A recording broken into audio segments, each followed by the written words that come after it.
Assalamu alaikum viewers. Welcome to Siyasat English News. I am Aman Omar. During the past 6 months, the city has recorded 134 deaths in road accidents, out of which 95 persons died due to overspeed and reckless driving, including 39 pedestrians. According to the data released by the traffic police about the fatal road accidents during the past 6 months from 1st of January to 30th of June, most of these accidents took place in February, which took away 39 lives.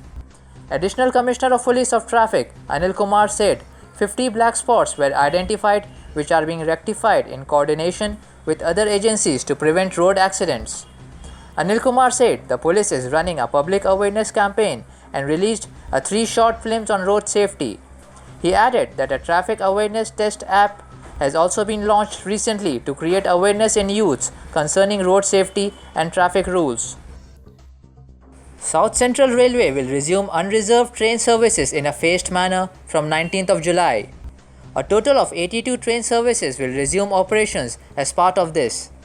These 82 train services are spread over the entire network of South Central Railway so that they will be able to meet the travel needs of all commuters over its jurisdiction. Passengers will be able to purchase their tickets through all the mediums, both at the booking counters in the stations as well as other non-physical interactive mediums like UTS app, automatic ticket vending machines and coin ticket vending machines and others. In view of the COVID-19 pandemic and the importance of maintaining physical distance, passengers are encouraged to use the mediums such as UTS apps and ATVMs, thereby avoiding the queue at the booking stations. Further, the passengers will also have the facility of buying season tickets as well.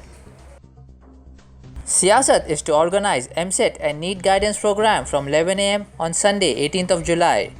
It will be held at Mehboob Hossain Jigar Hall besides Siyasat office.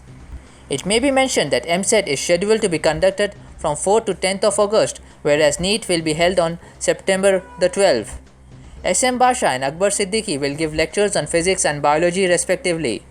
Information regarding the new pattern of the test papers will also be discussed. Interested candidates can avail the benefits of this program. For online and offline registrations, details can be sent on WhatsApp number 9290201 Jamiat Ulema-e-Hind Chief Maulana Arshad Madani has advised Muslims to perform Eid al-Adha prayers in mosque or at home while following the COVID-19 guidelines given by the Health Ministry. Eid al-Adha will be celebrated on 21st of July when, as an annual ritual, Muslims sacrifice animals. He has asked the community to refrain from sacrificing forbidden animals as it hurts sentiments of others. Therefore, it is better to be content with it to avoid any trouble. If there is no way to fulfill this religious obligation, then a sacrifice should be offered in a nearby place where there is no difficulty, he said. In order to protect themselves from this disease, Muslims should pray to Allah as much as possible and also do repentance, he added. France will allow international travelers who have had AstraZeneca's Indian manufactured vaccine into the country starting on Sunday. At the same time, France is tightening border checks to control the spread of the Delta variant and protect hospitals, according to a statement from the Prime Minister on Saturday. The move to accept visitors vaccinated with AstraZeneca's vaccine made by India's Serum Institute came after a global outcry over the fact that the European Union's COVID-19 certificate only recognizes AstraZeneca vaccines manufactured in Europe. Several other EU countries already accept the Indian version, which is notably used in the United Kingdom and around Africa. The varied rules from each country have further complicated this summer's travel season.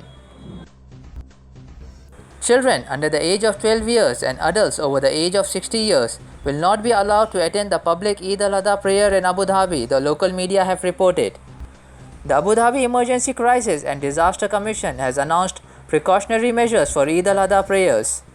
Anticipating a rise in COVID-19 cases, the United Arab Emirates government has issued strict guidelines that must be followed in mosques and those who celebrate Eid al-Adha at home.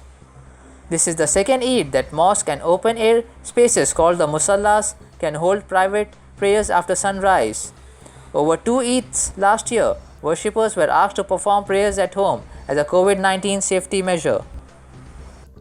British Health Secretary Sajid Javid said on Saturday he had tested positive for COVID-19 and was self-isolating, just as his government prepares to jettison most pandemic restrictions in England. Under his government rules, Sajid Javid is now required to self-isolate for 10 days unless the PCR test comes back negative and he no longer has the symptoms. Any of his close contacts, potentially including others in the government, would have to self-isolate too if they receive instructions from the state-run National Health Service. Sajid Javid said any member of the public feeling symptoms should also get a test too. Thank you viewers, that's it for today.